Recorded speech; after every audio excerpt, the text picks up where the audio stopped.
Yasəmən sözünün qarşılığı olaraq verilən sözə nəzərən sinif sözünün variantlar içərisində hansını əvəz etdiyini tapmalıyıq. Sinif sözü S ilə başlayır və Yasəmən sözünün 3-cü hərfidir. Qarşılıq verilən sözdə isə 3-cü hərf L-dır. Deməli, bizə lazım olan söz L hərfi ilə başlamalıdır və buna görə də B və C variantları çıxır. E variantını da götürürük. Niyə? Çünki sinif sözünün 2-ci və 4-cü hərfləri eynidir. E variantında isə 2-ci və 4-cü hərflər fərqlidir. Qalırıq 2 variant arasında.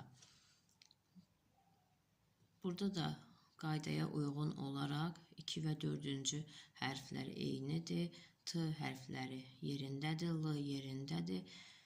Sadəcə qalır bizə sonuncu hərfləri tapmaq.